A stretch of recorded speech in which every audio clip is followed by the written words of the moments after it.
Greetings and salutations, and welcome to the Onyx Tavern. This is your host, the BARKEEP, and today I'm bringing you episode 21 of the Tavern, presented by HeroTaku.com. And what I've decided to go ahead and discuss today is I'm going to give you all my thoughts and interpretation on the greatest treasure in the universe from Gokaiger. So this is actually something that I've had on my mind for a long time that I wanted to go ahead and discuss. I watched all of Gokaiger. I ended that last year. And I've let it kind of set on me a little bit. And I think it's now time that I want to go ahead and discuss the aspect of the greatest treasure in the universe. And kind of tell you guys what I feel are major problems with it and how it relates to the series. Now, just before I get into that, I will say that I did like Gokaiger. I thought it was a good series. I thought it had a lot of interesting elements to it. But overall, it was good. I'm not going to say it's the best. I'm not going to say it's the worst. I'm just going to go ahead and say it's good. But of course, keep in mind, I've only seen 5 full Sentais in their entirety. That being said, however, the biggest issue that I had with Gokaiger was basically there was no explanation for just about anything. Everything is in the series. We accept it, and any questions that we have are quickly brushed aside to get to the next Gokai change, basically. Which, for the most part, it wasn't that bad. But, the greatest treasure in the universe, I think, is the biggest problem with the series. And it's because really that's the MacGuffin that everybody's trying to get a hold of in the series. Well, at least the Rangers are, and then Bosco's trying to get a hold of too. But we really don't get an understanding of what it is, where it came from, and just, again, how it kind of works. So let me kind of explain where I'm coming from here. For those of you who have not seen the series, first of all, I suggest you go ahead and do that before listening to this podcast.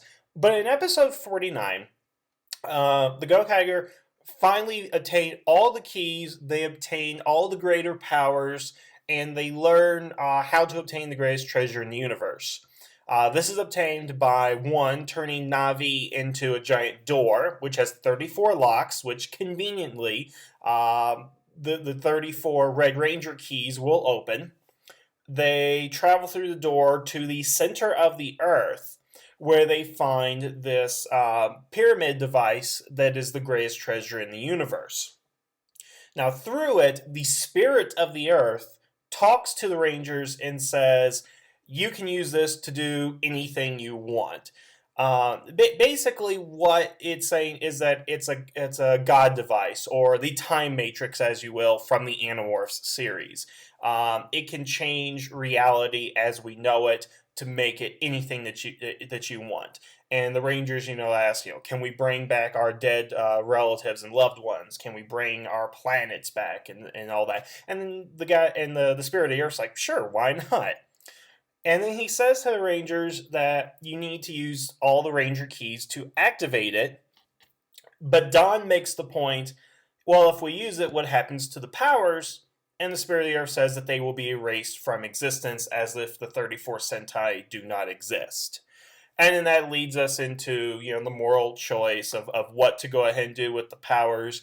Do you get rid of the Zanyak? And I hope I pronounce that right. I never get it right. Do you get rid of Zanyak by sacrificing the 34 Sentai?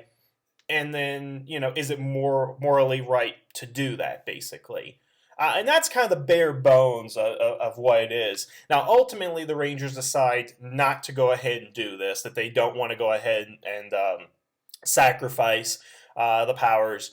The Silver Ranger, he destroys the pyramid so it can never be used by anyone ever again, and the Rangers defeat the Zanyak by themselves.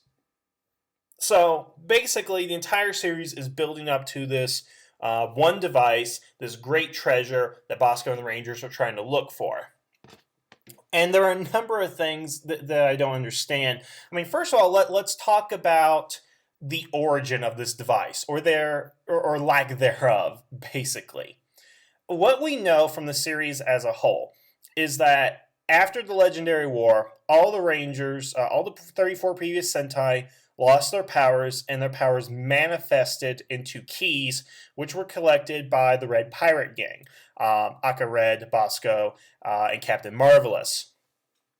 Now, Aka Red had stated to Bosco and Captain Marvelous that we have to collect all these keys and gain the powers to find the greatest treasure of the universe. Now, Aka Red's whole point in this was that he was going to return the powers to the original Sentai so they can continue the fight. That was his mission. But he lied to Bosco and he lied to Marvelous because he wanted them to come along, and if he said, hey, we're going to use this to return the powers of these warriors from a distant planet, they wouldn't go along with it. But he's using the legend of the greatest treasure in the universe to basically con them into doing this. And the thing is, the greatest treasure in the universe does exist, and it happens to be on Earth and connected to these powers. So what I'm trying to go ahead and figure out from this is, so we have this great power that can be unlocked by the Sentai powers, but how long has the greatest treasure in the universe been there exactly? I mean, if we're going by the fact that it exists with the Sentai powers, then has it existed since the late 70s? Or if you want to look deeper into the continuity with Shinkanger and all the previous Sentais, has it existed on Earth for forever, basically? And why the 34 powers? Okay, let me get back on track right here, because I have a lot of questions about this that I just don't seem to understand, and I can't find any answers for. So we have a power that is powered by the 34 Sentai. Again, where did this greatest treasure in the universe come into play? And again, if it's the greatest treasure in the universe, then how do other planets know about it? Because it seems to me that the way that space is portrayed in Gokaiger, and I don't know how it's portrayed in the other Sentais, specifically the ones where they go into space, but space seems to be a place that's non-inhabited by humans, or specifically humans from Earth. That there is this great community, this space community, where Earth is not a major player, or they're not even known. And I think it's been mentioned a couple of times that Marvelous and the others did not know that there was an Earth until Aka Red told them, or the Zanyak went there to go ahead and conquer it. And even the way that it's portrayed by the Zanyak is like, it's a backwaters planet, we can get it in a week, it's not going to go ahead and be a big deal, basically. So for the greatest treasure in the universe to be on this planet that nobody knows of is also curious to me, because it does not seem that anybody from Earth has left to tell anybody about this. Because I would find it odd that aliens from the other side of the galaxy know about something on Earth that nobody on Earth seems to know about. Because not once because everybody's like, we want the greatest treasure in the universe, and they're like, what the heck is that? I've never heard of it. I've lived here my entire life, and I've never heard of the greatest treasure in the universe. So it's a very curious origin as far as, how everybody found out about it. I mean, Aka Red, I can understand, maybe found out about it, but that's another question altogether about Aka Red. We still don't know anything about him. And I thought this series was going to tell us about Aka Red, that we were going to learn his origin and his story. We didn't learn any of that. I mean, we understand what he did after the 30th anniversary, but we don't know anything beyond that. And that's kind of a major issue in my mind, that you have this character that you don't do anything with, that is essentially he's not the crux of the series, but he's the one who got the plot going, only for him to die or disappear or something. Again, I'm not quite sure exactly what happened to him. And then we need to go ahead and bring up the fact of the Gokai powers in Na'vi. Because what it said, the Spirit of the Earth says it's the 34 Sentai powers, not the Gokai powers. And again, we have no idea of their origin, where they came from, what they do, or anything like that. And then we have Na'vi, who is the door, but is made from space, probably, or made by Aka Red. We don't know. We don't get an explanation for that. The point I'm getting to at this time is that we don't know anything about the greatest treasure universe. It has no rhyme or reason. It truly is a MacGuffin. It is something that they want, they can't get a hold of, and it's mysterious, I'll grant you that, but there's a difference between being mysterious and just not explaining anything.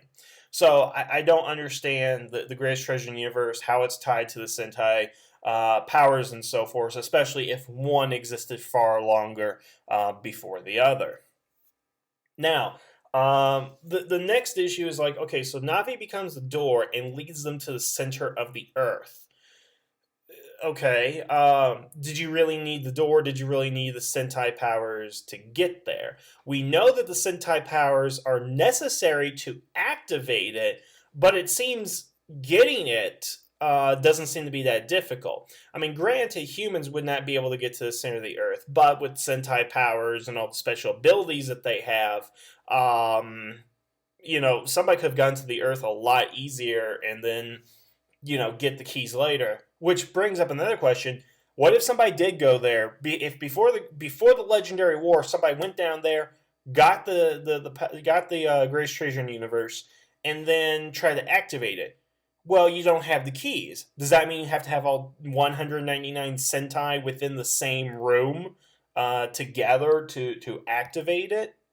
Again, that doesn't make any sense. It's basically saying it has to be in the key form because it unlocks the door. But again, I think you can get into the center of the Earth without having to use the Navi's door. So yeah, that's very confusing. And then retroactively, think about this also for a second. It's the 34 Sentai. Now, the thing is that when Gokaiger came out, obviously Go Buster, Kyoryuger were either in development or not even a thought, respectively. And they weren't going to go ahead and factor in. But the fact is, they knew they were going to make, a 36, 37, 38, and so forth Sentai. This was not going to be the very last season. I've never read any information to say this was going to be the very last Sentai. That being said, they kind of wrote themselves into a corner saying the 34 Sentai. Well, keep in mind here that at the exact same time that the Gokaiger were operating, because of the movie, we know the Go Busters were already commissioned. They were doing stuff. And we know the Kyoryugers had been around for at least 1,500 years because of Ramirez, that he's been in the past. So that begs the question, is it just 34 specific Sentai, or can it be any 34 Sentai? Because I find it hard to believe that the powers of Kyu Cyan, which have existed for, again, 1,500 years, or Kyu Gold, could be around, but not necessary to go ahead and activate these powers. Now, again, I'm talking about series that happened after Gokaiger, but they should have known that they were going to make another one, that the powers might be in the past. The only way you can write yourself out of that is to make every Sentai afterwards powers post-Gokaiger, meaning that they would have never been Ancient Rangers or Rangers from the past. And again, they did the crossover with the Go Buster during one of the movies, and they're Sentai, aren't they? Or do you have to achieve maximum level of Sentai or something? I don't get that. So that's an issue that I have right there, is that it has to be 34 Sentai, and when at the Gokaiger, why can't you use the Gokaiger powers? Does that count because they're not from Earth? Well, there are a lot of powers that are not from Earth. The Flashman powers are not from Earth, and yet they can be utilized. I don't get that. Now, here's my biggest complaint about it, because besides the things like the spirit of the Earth, or that it could be destroyed by, the greatest treasure could be destroyed by a simple laser weapon from one of our Rangers, all of which is ludicrous and all that, I'm still kind of confused on exactly what it does. Now,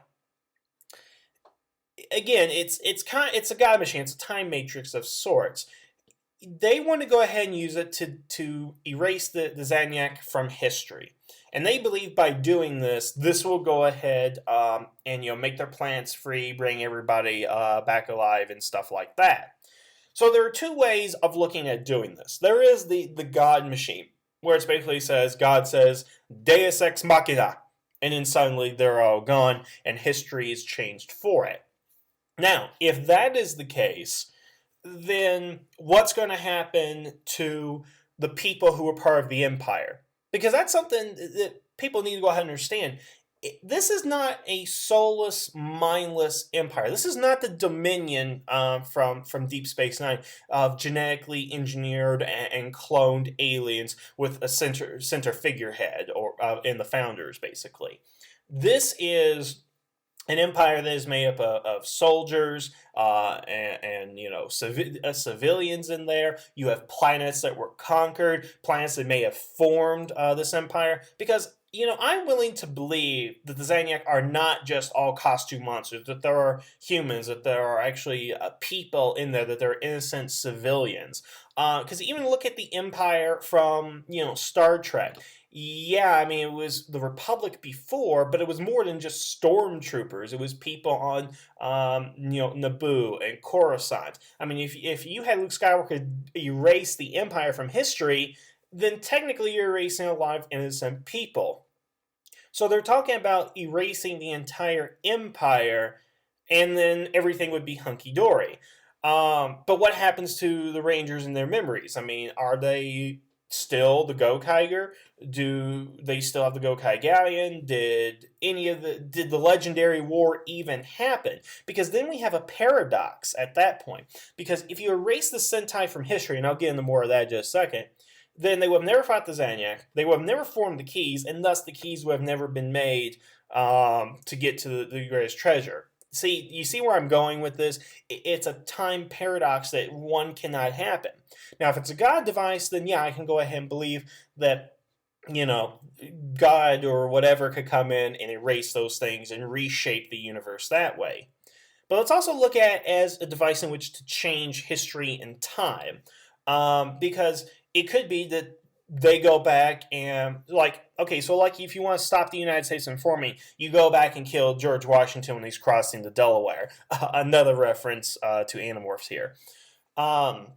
If that's the case and you, erase the emperor or whoever founded the empire and all that, then what happens to everything else? Because, once again, we're in a time paradox here. I mean, there are two ways of thinking about it, but you run into the same problem, is that it cannot be done because the events that you erase or alter will affect whether you could do it or not. It's sort of like, I remember watching the Twilight Zone when they did new episodes of Forrest Whitaker on UPN, and there was an episode where a woman went back in time to when Hitler was born to try and kill him as a baby. And she died with the Hitler baby. But it turns out the nanny took a baby off the street and said, this is actually your baby. And that was the baby that became Hitler. It's the idea that the past cannot be changed, that your actions, no matter what you do, will ultimately lead to the same conclusion, basically. That if you go back to kill Hitler, there's only going to be something or someone else that takes his place. And that's the problem that I see with erasing the Zaniac, is that it's not going to go ahead and happen because you're going to have the same result almost. Because, again, you can't erase them because it would never get you to use the device in the first place. So, again, it's a mixed message right here. I'm not understanding exactly what's supposed to be going on right here. And I know I'm rambling about it, but it just tells you how confused I am about this point, that it can alter things, but your means of doing that would also cease to exist. So it doesn't make a lot of sense there. Now, the biggest issue I really have about this is in regards to erasing the Sentai powers. The Spirit of the Earth says, in so many words, their powers and their existence itself will be erased. So here's the thing about that. It's implied through the dialogue that the powers themselves would go ahead and be erased, that they would never exist. So basically that means that no Zoo Ranger, no Jetman, no Go Ranger, none of those would have ever happened. That when the universe is remade, that they will never existed within history. That's kind of the perception that it gives. So what they're concerned about in the episode is, if we erase them, we will not have these powers anymore, and the Sentai will have never existed on Earth. Now, what's also implied later on is that the Rangers themselves, the people who obtain the powers, would never exist. And that's where it's losing me here. Because basically what it's saying is that we will erase the Sentai from history, but it sounds like the people would be erased too. And I don't get that. Somebody would need to go ahead and explain this to me, because it seems like they're saying, okay, if we do this, then Jan from Geiki Ranger will have never been born, is kind of what it sounds like, that he would be erased from history. What it originally says that he would never become Geiki Red, but that's not. Again, it's confusing. I'm confused on this point. Is his powers going to be erased, or is he going to be erased? Because when Guy ends up meeting Mammoth Ranger, I think it's in the next episode, it's like, we're willing to sacrifice ourselves for the universe to be safe. That definitely seems like he's saying, I will no longer exist, and the universe will go ahead and be safe, is what he's saying, is that I am willing to die and never exist in history. I don't get that point, and that's for a number of reasons. Two major reasons actually come up from here. Is, okay, one, so they never existed. So if the Zoo Rangers never existed, as Mammoth Ranger is stating here, then are you saying that Rita's counterpart, I think Bandora, would have took over the Earth 65 million years ago? Because think about that for a second here. Mammoth Ranger and all the other Zoo Rangers are 65 million years old. They lived within the time of dinosaurs when they went extinct. So that basically means that history from 65 million years ago up to now, or then, would be radically changed, meaning that Rita's counterpart would have taken over the Earth 65 million years ago, killed dinosaurs, killed all life, possibly killing all humans at that point. So by erasing them from history, you've already let one evil take over the world before the Zanyak would even exist. It's like, okay, so Zanyak don't even exist, but you have all these other villains from Dai Ranger, Kaku Ranger, O Ranger, Go Ranger, Jaka. All those villains still exist. And if there's nobody in their way for opposition, then they would have taken over the world anyway. So what's the point of erasing the Zanyak if you're going to erase all the Sentai teams and their powers, and there's nobody to defend Earth? Now, this could lead into a paradox that other Sentai teams would be formed, but then again, you're back where you started, is that you got teams of heroes that will battle somebody, and, you know, whether it's the Zanyak or something, somebody's going to eventually learn about the treasure in another form. So it's circular, is what it is that if the Greatest Treasure in the Universe works the way the series says it is, you cannot achieve a conclusion. You cannot achieve peace in the galaxy by just erasing the Zanyak. And that kind of leads me to the Rangers themselves, and the problem I have with their thinking is, like, for as much as they think about others, they think about their planet, they think about their sister and their friend and all that stuff, they have a very narrow focus on what to do. Because, alright, let's say for the sake of argument, I had the greatest treasure in the universe, and, you know, there's no plot hole to using it. I'm not going to say I would, wish the Hitler never existed. No, you want to say that there has never been any evil in the world. You want to kind of cover your basis. It's kind of like, okay, if you get a genie and you have 3 wishes, your first wish should be, I wish for unlimited control of space, matter, and time. That way, you really don't need the genie. You've covered all your bases. You have to think wide. And for these Rangers, they're not thinking wide, because if they get rid of the Empire, yes, their worlds are going to be safe, but Earth is going to be in total chaos from whatever ancient evil is going to take over the Earth, whether from Geiki Ranger, Bokanger, or whatever, and all that. Because there is no Sentai standing in their way, or if there is, they would go ahead and arise. And who knows, you could be causing a greater problem, because say if Long, who's a god, remember, is able to take over Earth, how do you know he's not going to come out through the universe and destroy other people? There's no safeguard for protecting against evil on Earth, basically. So, again, it's causing all these problems, all these issues here.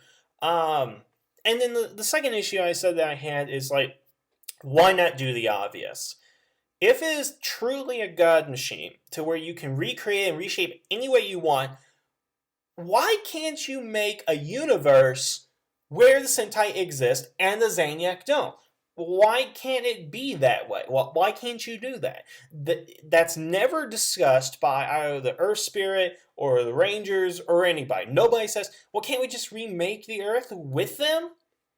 I mean, if they're reading their minds and granting their desires, I'm sure Guy, because remember, Guy doesn't really have any wish.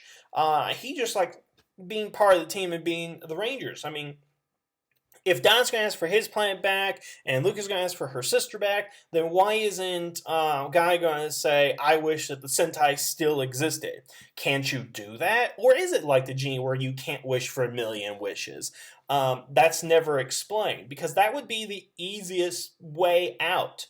Because it's basically saying that you can do anything you want except this one thing. That's like the only rule. And I don't get that. It doesn't make a lot of sense there to me. So, I mean, for the thing they've been chasing the entire series, it is the most amazing thing, and I would say it is the greatest treasure in the universe. My goodness, why isn't we only have 6 pirates there looking for this thing? Why isn't nobody else looking? Again, if it's existed for as long as it have, how come nobody else has been looking for it from the past Sentai or even the future Sentai? Future Sentai villains, they don't know about it. Aliens from the other side of the galaxy, they know about it, but villains that originate from Earth, they don't have a clue. I mean, I'm sure Messiah would love to get his hands on something like that, don't you think? Um, again, it is the greatest treasure, but it just seems so ill-conceived. Because again, we don't know what it is the entire series. I'm not even sure if the writers knew what it was when they first came up with the series or started writing episodes. Again, we don't see it until the 49th episode. So it could be 48 episodes they were struggling to figure out what the heck it was. And then they came up with this. Now, is it lazy? Not really, but it is definitely half-assed, to where they didn't come up with, again, an adequate explanation for everything. Because the thing with a television series is that you can be left with certain questions. And same is true for movies. You can be left with certain questions like, what did Marcellus have in the briefcase and all that kind of stuff. Those are good questions to go ahead and have, which the writer-director will put in there to get the audience thinking. But when you in your series, kind of like, what did she see behind the door and all that? Why are they smiling? Why did Daisy come back with a flamethrower to Mario's apartment? That's just that's just lazy. You're leaving them on a cliffhanger, but with no intention of explaining them. And in Gokaiger, there is sort of a cliffhanger, like there will be future adventures with these guys, as evident with the crossover movie. But everything that they've been through, you still have questions. Nothing is wrapped up nicely. Yes, all the previous Rangers have their powers. Yes, everybody has like a new mission that they want to do. But let's be honest, the series started with them coming to Earth to find the greatest treasure and use it to their advantage. They did not accomplish the latter half of that. So, the ending really kind of leaves a bad taste in my mouth. And what I think is that most people are willing to forgive these plot holes because of the characters, because of the Gokai changes and the past, and all the nostalgia that this particular season brings in. But as somebody who, again, has only watched a few Sentai shows and is not really as into it as Power Rangers, basically, I just find it very concerning that there is no explanation on this. I mean, because let's say, for the sake of argument, that Power Rangers will have a greatest treasure in the universe equivalent, a god machine. Now, based on the information present, I don't think that's going to be the case for Super Mega Force, but let's just hypothetically say here.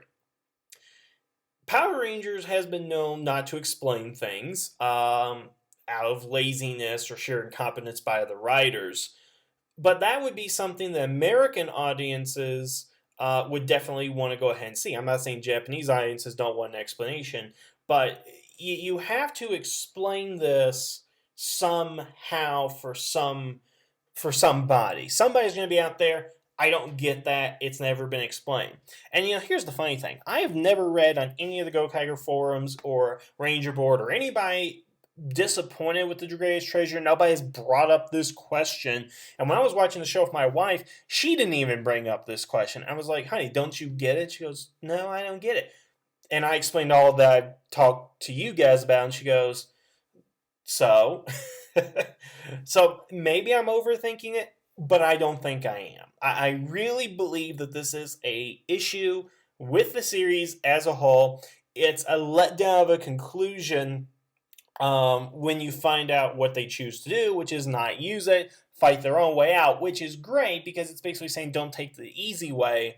But the easy way in this is not even explained appropriately for us to see if it was an easy way. And once again, it's easily fixed by just saying, hey, let's have the Sentai exist. So, yeah. Those are my overall thoughts here. I'm maybe leaving a couple of things out, a couple of details in there. But that's the major thing is I'm really concerned about the origin. I don't understand why the Ranger keys, the Ranger powers are important.